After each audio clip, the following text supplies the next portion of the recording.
Welcome to another ride on Taxi Jabula, a show where ideas and conversations always come together to touch a little hearts. Much love to everyone for the continued support. A special shout out to the City of St. John's and Arsenal. It is your grants which continue making it possible for us to keep doing this show. I'm your host, Mr. T, and in today's episode we'll be continuing on a topic that we talked about before, musicality in Bachata. So one thing that I know when you offer a service, and I know people have many options for things that they can do with their time, there's also many other styles of dance that people can participate in. So one thing that I always try to stand out, I try to make my content unique. That way I'm offering something that gets people excited and that they can only get through my different style. So the musicality is one thing that I really picked up on early on, both even for me, like I said in some of the previous episodes, when I was learning. This is one area that I felt like I didn't progress early on at the start, and part of it is because when you do classes, people want to learn moves, people want to learn something that they can do in socials, but that's not always the idea. The dancing and the music go hand in hand together. So the music is made for the dancing, but there's also other exercises that we can do in class, like through routines, where I would pick a small section of music and then we look at the instruments that you are getting in that small section and we just talk about the things that you can do to make sure that you are hitting those different elements. You don't have to do everything the way I said, but just to get the idea, just to get the muscles working, to understand that these are the options that you have. So sit back, relax, and time to learn. Before, I try to keep my style to be as simple as possible, because I find the more simpler the things you teach, the easier for people to do them in socials, and it's just less stressful for everyone that way. So the little routine that I've prepared for you, so we start with our first basic. So this is usually the basic one. So this one you start in, I always talk about your base, that's the most important thing. So you don't want to be too wide right off the bat, so you want to start nice and narrow. So you see how for me, I'm starting with my left foot, but whether it works either way, you can start, myself I'm left-handed, so naturally I'm more comfortable starting on the left, but not everyone is like that. You can start either way you want. So this is our basic one. So you're going to start in your first position and try to bring your arms to like waist level.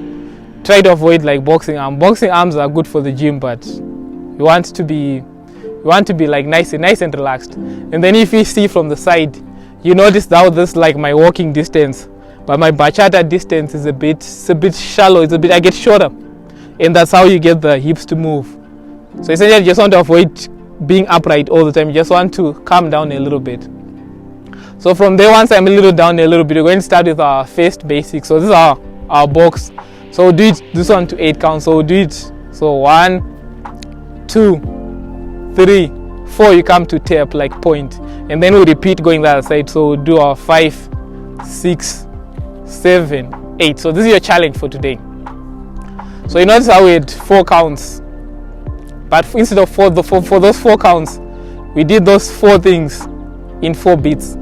But now we're going to add an extra step. So we're going to do 5 things in 4 counts. So the way it looks like, so you do your 1, but then your 2 you're going to do a kick. So you do your 2, and then you do an end, and then you step 3, and then you do your 4. So that way we've done 5 things in 4 beats. So this is how you start incorporating the musicality. So you have the option at the start, usually you want to slow down the dance, but as you get more comfortable, you now have the option to speed it up a little bit. And then we're even going to speed it up for the finish. So for the finish, I like this one. You're just going to do like a booty roll prep on 5, and then you dial 6, 6, 7, and then you come to do a tap. So this one is just to get started. You're going to push out and just try to push your bum like either side as much as possible, and make sure on 8 you come to tap. So one thing I always tell people with music, so if you respect the 1 and the 5, everything else can be a gray area.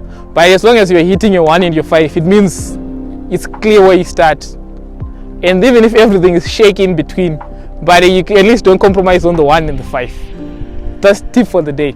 So if I do the whole thing, it looks like this. So it would look like 1, 2, 3, 4, 5, 6, 7, 8, and then the challenge. So we'll do our 1, 2, and 3, 4, and then you do your 5, 6, 7, 8.